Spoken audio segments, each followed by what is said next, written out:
সবাইকে নমস্কারম। আপনি কি কুম্ভ মেলা যাওয়ার জন্য পরিকল্পনা করছেন? আপনি যদি ভাবছেন যে এত বড় মেলা কিভাবে যাব, কি হবে না হবে, কিভাবে উপভোগ করব, তাহলে এই ভিডিওটি শুধুমাত্র আপনার জন্য।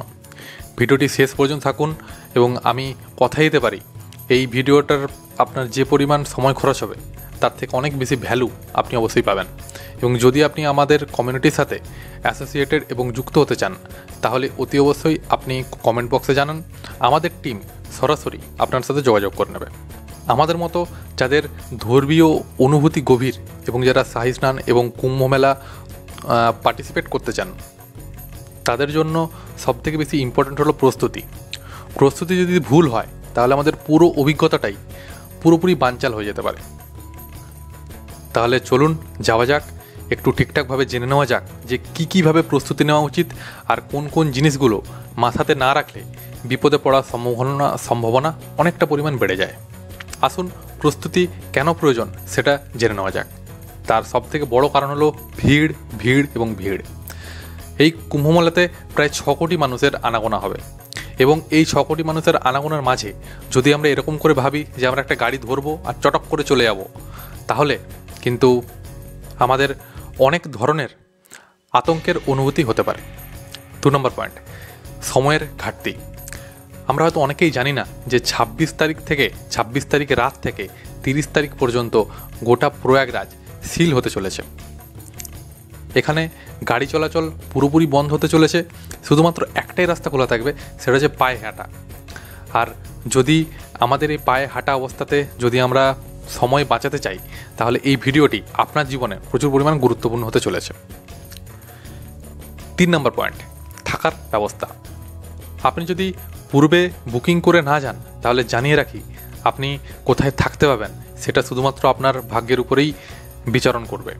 কুম্ভ মেলায় থাকা মানে এরকম নয় যে আপনি সোজা গিয়ে টুংটুং করে আপনার টেন্টে গিয়ে শুয়ে পড়লেন।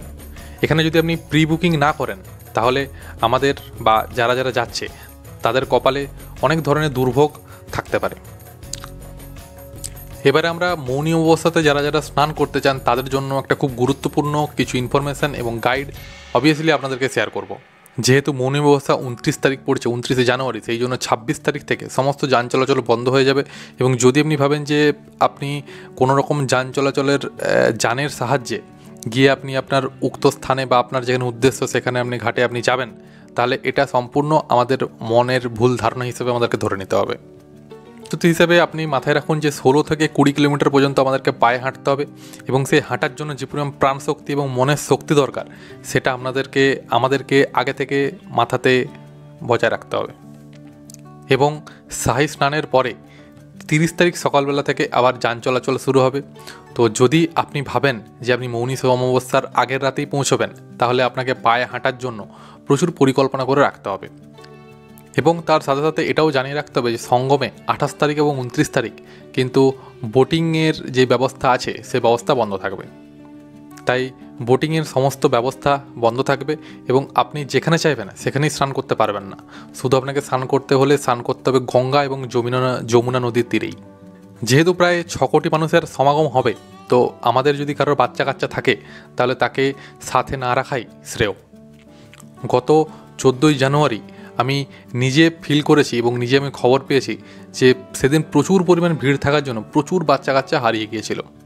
যদিও বা সেখানে প্রত্যেকটা ব্যবস্থা প্রচুর পরিমাণ সুপরিকল্পিত, তো অসুবিধা হয়নি, কিন্তু হারিয়ে যাওয়ার সম্ভাবনা প্রবল। ফোন এবং মানিব্যাগ নিয়েও যথেষ্ট পরিমাণ সতর্ক থাকুন, কারণ ইউপি পুলিশ নিজে থেকেই জানিয়েছে যদি খুব দরকার না থাকে তাহলে ওই দিনগুলো এড়িয়ে অন্যান্য দিনগুলো যাতে স্নান করতে ভক্তরা যায়। এবং তারপরে একটা পয়েন্ট আসছে পুলিশের সুরক্ষা প্রদান এবং স্নানের ব্যবস্থা। সেদিন যেহেতু সাধুদের প্রসেশন বেরোয়, তো সেদিন আমাদের অনেকের পদপৃষ্ট হয়ে যাওয়ার সম্ভাবনা থাকে। তো এবং তার সাথে সাথে অপেক্ষা করতে হবে প্রচুর পরিমাণ সময়, আর তখন আমাদের হাতে ইনস্টাগ্রাম ফেসবুক থাকবে না যে আমরা সময় সেভাবে কাটাতে পারবো। যদি আপনি ভাবেন যে আপনি জাস্ট যাবেন, একটু ঘুরবেন, একটু স্নান করবেন, চলে আসবেন, তাহলে সেটা যথেষ্ট পরিমাণ চ্যালেঞ্জিং হতে পারে। কিন্তু যেহেতু আপনি প্রস্তুত, তো আপনার সেরকম মানসিক কোনো রকম শক আসবে না, এই বিষয়ে আমরা প্রত্যেকে খুব আশাবাদী। 28 তারিখ এবং 29 তারিখ গভর্নমেন্টের নির্দেশানুসারে প্রয়াগরাজের সমস্ত রকম মন্দির বন্ধ থাকবে, তবে স্নান করার পুণ্যভোগ আপনি অবশ্যই পাবেন। তো মন্দিরে দর্শন করার থেকে আপনি সঙ্গমে স্নান করার দিকে বেশি পরিমাণ করে যদি মনোযোগ দেন, তাহলে সেটা অনেক বেশি লাভজনক হবে আমাদের সবার পক্ষে এবং আপনার পক্ষে তো অবশ্যই। কুম্ভমেলাতে সন্ন্যাসীদের প্রচুর সমাগম হয়, এটা তাদের কাছে একটা মহোৎসব। কিন্তু এই সময় প্রচুর পরিমাণ ভক্ত অযাচিতভাবে অনেক রকমভাবে সেই সাধু সন্ন্যাসীদের বিরক্ত করেন। তো আমাদেরকে তার ফলে অনেক ধরনের সমস্যার সম্মুখীন, ঘটনার সম্মুখীন অনেকেই হয়। তাদের সাথে কথা বলা এবং ছবি তোলার আগে তাদের পারমিশন নিয়ে আমরা যদি তুলি, সেটা অনেক সুবিধার হবে এবং তার সাথে সাথে সবচেয়ে বড় কথা, এতে একটা শান্তিপূর্ণ পরিস্থিতি বজায় থাকবে। এখানে যেহেতু ভিড় প্রচুর পরিমাণ থাকবে, তো আপনাকে সাথে জল এবং খাদ্য এবং ওষুধ এই জিনিসগুলো রাখতে হবে, কারণ কখন কোথায় কোনটা কি দরকার পড়বে সেটা কিন্তু কেউ জানি না। এসবের মাঝে সবচেয়ে বেশি যেটা চ্যালেঞ্জিং হতে চলেছে সেটা হচ্ছে শীতের রাতের ঠান্ডা। তো ওখানে রাতে প্রচুর পরিমাণ ঠান্ডা বাড়ে, বিশেষত জানুয়ারির শেষের দিকে। তো নিজেদের সাথে গরম জামা কাপড় অতি অবশ্যই রাখবেন। তো যদি আপনি আপনার জীবনের এই একটা অসাধারণ ক্ষণে মৌনী অবস্থাতে যদি শাহী স্নানের ভাগিদার হতে চান, তাহলে অতি অবশ্যই ভিড়, ঠান্ডা, হাঁটা এবং অপেক্ষা সব কিছুর জন্য মেন্টালি এবং ফিজিক্যালি প্রস্তুত হয়ে নিন। যেহেতু এটি পবিত্র কুম্ভমেলা, আপনার প্রার্থনা এবং পুণ্যলাভের উদ্দেশ্যেই আপনি যাচ্ছেন, তবে প্রস্তুতি নেওয়ার মাধ্যমে স্নান হবে আরও সুষ্ঠু এবং উপভোগ্য। হরে কৃষ্ণ, হর হর মহাদেব।